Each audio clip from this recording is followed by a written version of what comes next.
বলিউড অভিনেত্রী সায়ালি ভগত মারাঠি পরিবারে জন্ম তার। কলেজে পড়াশোনা শেষ করে মডেলিং শুরু করেন সায়ালি। 2004 সালে একটি সুন্দরী প্রতিযোগিতায় বিজয়ী হন তিনি। এরপর একাধিক বিজ্ঞাপনে অভিনয় করতে দেখা যায় তাকে। মডেলিং দুনিয়াতে রাতারাতি জনপ্রিয় হয়ে ওঠেন সায়ালি।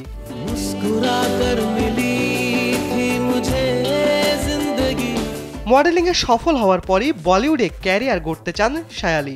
একটা সময় স্বপ্ন পূরণ হয় তার। 2007 সালে মুক্তি পায় তার অভিনীত সিনেমা দ্য ট্রেন। এতে ইমরান হাশমির সঙ্গে জুটি বেঁধেছিলেন সায়ালি। বক্স অফিসে ভালো ব্যবসাও করে ছবিটি। এরপর গুড লাক নামে একটি হিন্দি সিনেমার মুখ্য চরিত্রে অভিনয় করেন সায়ালি। স্যান্ডেলিনা সো রূপচর্চায় আভিজাত্য।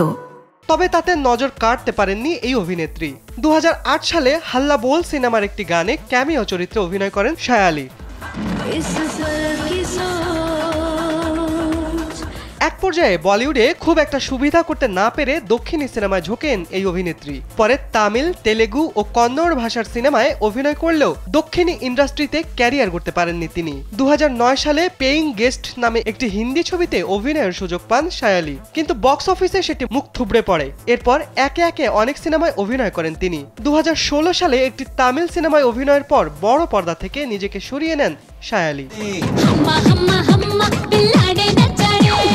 অন্যদিকে 2008 সালে পাকিস্তানি ক্রিকেটার শোয়েব মালিকের সঙ্গে পরকীয়ায় জড়ান সায়ালি। শোনা যায় 2 বছর ডেটও করেছেন তারা। এই সায়ালির সঙ্গে সম্পর্কের ইতি টানার পরই টেনিস তারকা সানিয়া মির্জাকে বিয়ে করেন শোয়েব। তবে নিজেদের সম্পর্কের কথা বরাবরই অস্বীকার করেছেন সায়ালি। এক সাক্ষাৎকারে তিনি জানান, শোয়েবের সঙ্গে একটি হিন্দি সিনেমায় তার অভিনয়ের কথা ছিল। সেই সূত্রেই এই ক্রিকেটারের সঙ্গে কয়েকবার দেখা করেছিলেন তিনি। শোয়েবের সঙ্গে কখনো সম্পর্কে ছিলেন না বলে দাবি এই অভিনেত্রীর। পুরোটাই গুজব বলে উড়িয়ে দিয়েছেন সায়ালি। 2013 সালে এক ব্যবসায়ীকে বিয়ে করেন এই অভিনেত্রী। আপাতত স্বামী সংসার নিয়ে আছেন সায়ালি।